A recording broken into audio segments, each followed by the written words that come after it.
2 weeks ago, 4 major media outlets reported that Tom Homan, the president's top deportation official working in the White House, took $50,000 in cash in a bag from undercover FBI agents in September 2024. Once news broke, your deputy and FBI director issued a joint public statement confirming that the Trump administration closed the investigation. White House Press Secretary Caroline Leavitt denied Homan took the $50,000. Was that true, what the White House press secretary said when she denied Homan took the money? Did he take the money? Senator Schiff, as I stated earlier, I was not in office. I was not confirmed when that was handled.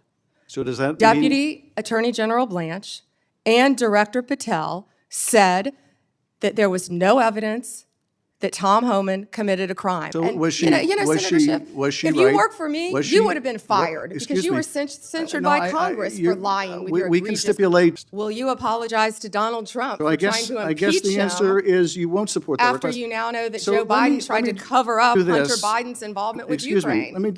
This was a reckoning moment, a confrontation between Congressman Adam Schiff, a longtime advocate for government accountability, and Attorney General Pam Bondi, who faced intense scrutiny over alleged political interference within the Department of Justice.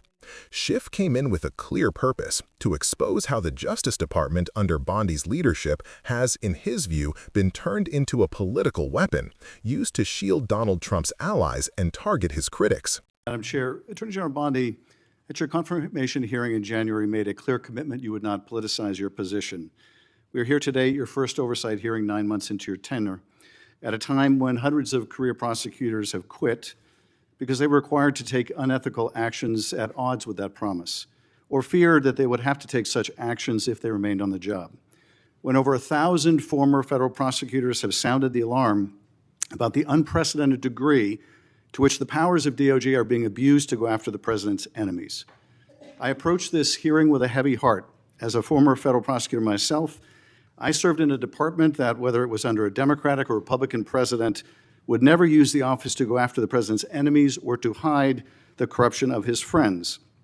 But today, the Justice Department has been used to cover up the possible corruption of the mayor of New York, or of a high-level administration official taking $50,000 reportedly in cash in a bag, or a child sex predator who befriended the president and some of his cabinet members. And instead of preventing partisan weaponization, your department has engaged in a brazenly political prosecution at the president's explicit direction. The department has become President Trump's personal sword and shield to go after his ever-growing list of political enemies and to protect himself, his allies, and associates. My questions therefore focus on these two themes: hiding the corrupt acts of his friends and prioritizing the political prosecution of his enemies. So let me start with the shocking allegations of bribery and paid play. 2 weeks ago, 4 major media outlets reported that Tom Homan, the president's top deportation official working in the White House, took $50,000 in cash in a bag from undercover FBI agents in September 2024, just over a year ago. According to these reports, Homan indicated he would facilitate securing contracts in exchange for money once he was in office in a future Trump administration. Reportedly, this exchange was caught on tape. Rather than pursue this investigation without fear or favor, the department and the FBI under your leadership, or that of your predecessor before you confirmed, quietly shut it down. Once news broke, your deputy and FBI director issued a joint public statement confirming that the Trump administration closed the investigation. White House Press Secretary Caroline Leavitt denied Homan took the $50,000, telling a reporter, quote, "Mr. Homan never took the $50,000 that you're referring to, so you should get your facts straight." So today, I hope you can help us get our facts straight. Was that true, what the White House press secretary said when she denied Homan took the money? Did he take the money?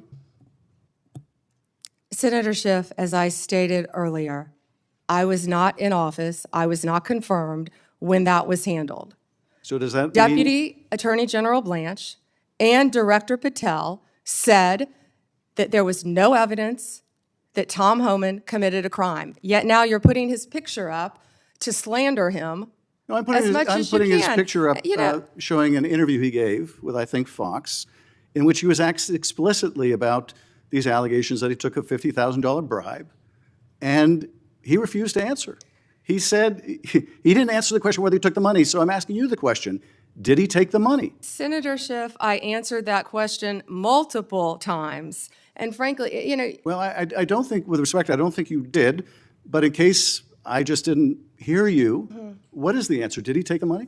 Senator Schiff, that happened prior to my confirmation as Attorney General. Do you know, I said that. Do you know, sitting here, whether he All took I the money? know is that Deputy Attorney General Todd Blanche and FBI Director Patel said there was no case. And Caroline Levitt is one of the most trustworthy human beings I know. So and, was she? Senator Schiff, was she if right? you worked for me, you would have been fired because you were censured by Congress for lying with your We can stipulate to, you can stipulate to all your personal attacks on the Democratic members of the committee. Personal attacks. You've been attacking my FBI director. You've been attacking my office. You've been attacking. But what we're interested in, borders are. what we're interested in is the answer to these oversight questions. You want your, so no, you were oversight. you were asked by my colleague. You were asked by my colleague. Attacking good people. Regular order, Madam Chair, so I can ask a question. You were asked by my colleague from Vermont whether you will support providing a video or audio tape, if it exists, of Mr. Holman taking $50,000 in bribe money from the FBI. Will you support a request by this committee to provide that tape or tapes to the committee? Yes or no? Senator Schiff, you can talk to Director Patel about that. Well, I'm talking to you about it. You're the Attorney General. This will be your decision. Will you support? You don't have to tell me what is my decision and what is then- not then- my decision. then- I and said you- and you you can don't talk have to to- Director you Patel. don't have to try to- You think you you've don't got a have to- gotcha with Tom Homan, our border czar, excuse me, you who's don't- been out there excuse me. fighting for our country Madam since Chair, Donald Trump took office. I'm trying to ask a question. Regular order, please. And you don't have to defer to the FBI director to pass the buck. So I'm asking you, will you support a request so that the committee, or indeed I believe the American people, should be able to see that video or audio tape? Will you support that request? Will you apologize to Donald Trump So for I trying guess, to I impeach guess the him answer is you won't support that after request. you now know that So Joe let me- Biden tried let to me cover up do Hunter this. Biden's involvement with Excuse Ukraine? me. Let me do this because I think it's valuable that the American people get a sense of what you've refused to answer today.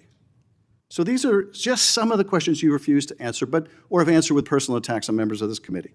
You were asked whether you consulted with career ethics lawyers, as you promised you would do during your nomination hearing, when you approved the president receiving a $400 million gift from the Qataris. You refused to answer that question. You were asked who or what role you may have played, or who played the role in asking that Trump's name be flagged in any of the Epstein documents gathered by the FBI. You refused to answer that question.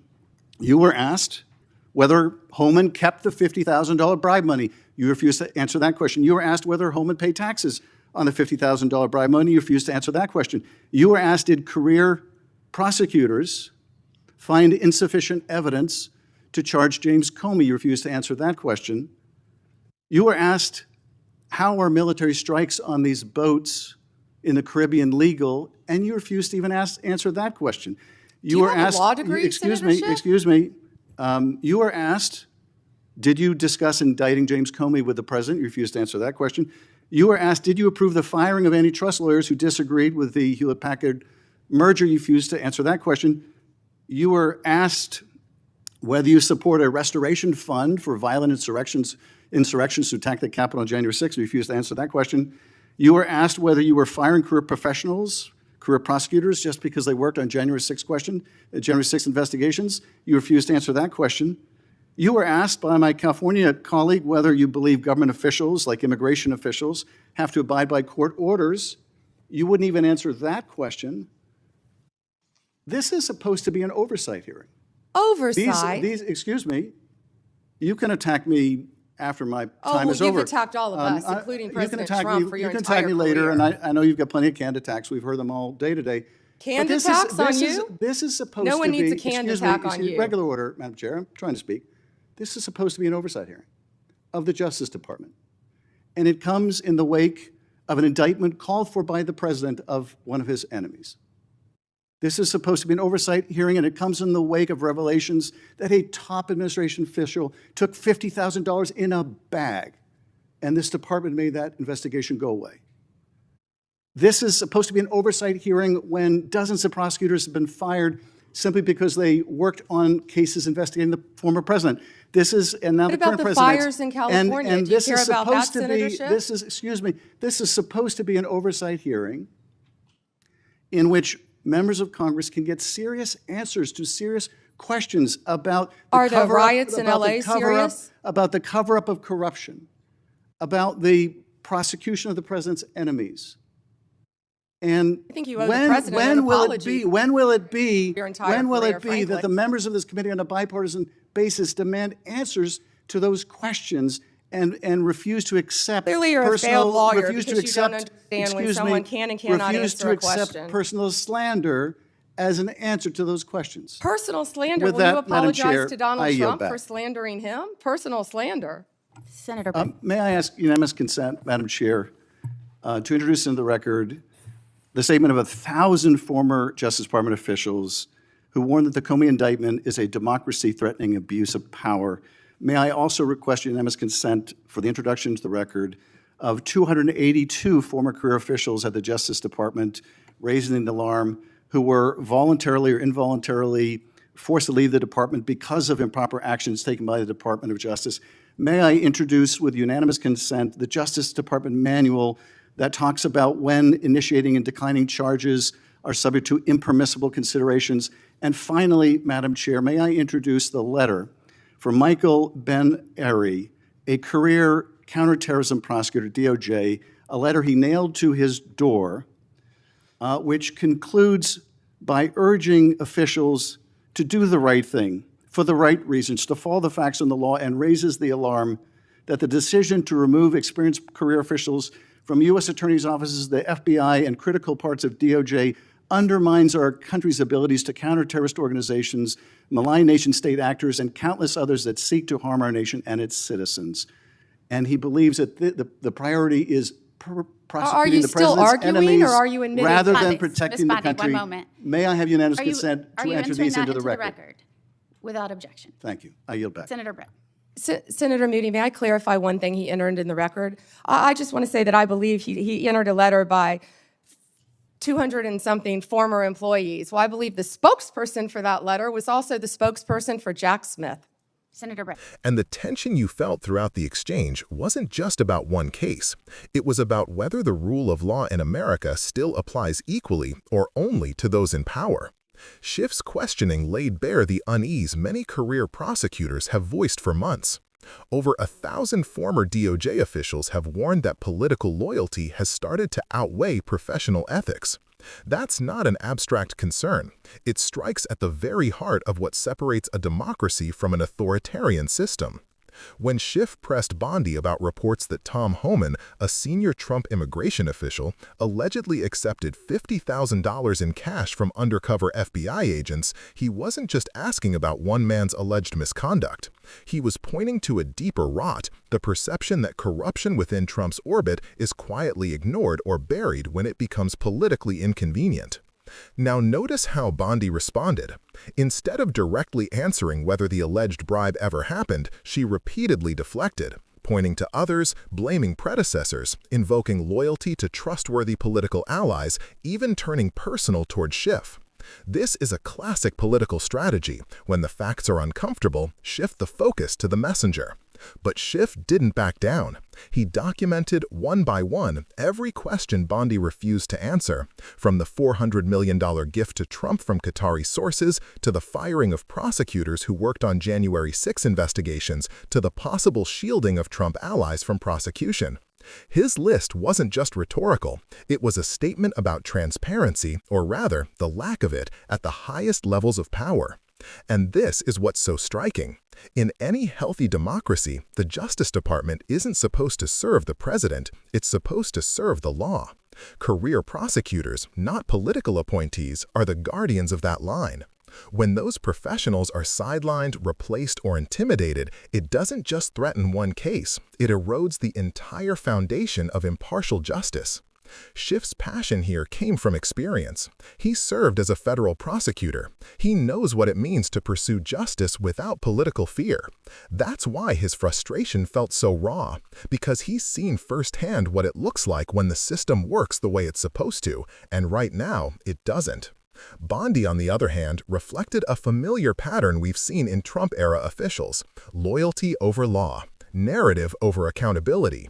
Rather than address serious oversight questions, she painted herself as a victim of political attacks. But the irony is, this wasn't about partisanship, it was about principle. This clash between Schiff and Bondi captures the larger crisis America faces. Do we still believe in a Justice Department that prosecutes based on evidence, not politics? Do we still value truth, even when it's uncomfortable? Or are we willing to accept selective justice, one set of rules for the powerful and another for everyone else? When Schiff entered those letters into the record from hundreds of former DOJ officials who resigned or were forced out for refusing to cross ethical lines, it was more than symbolism. It was a warning that even inside government, patriots are standing up and saying, this is not normal. This is not justice. And for viewers, that's the takeaway here. This isn't just a partisan clash. It's about the kind of country we want to live in. Do we want institutions that bend to the will of one man, or ones that uphold the Constitution no matter who's in office? The American people deserve answers. They deserve transparency. And they deserve a Justice Department that remembers who it's supposed to serve. Not the president, not the party, but the people. Because if accountability dies, democracy follows soon after. If you found this breakdown informative, make sure to stay tuned. We'll keep unpacking how power, politics, and justice intersect in today's America. Subscribe, share this with someone who values democracy, and keep demanding truth, because silence only helps those who abuse power.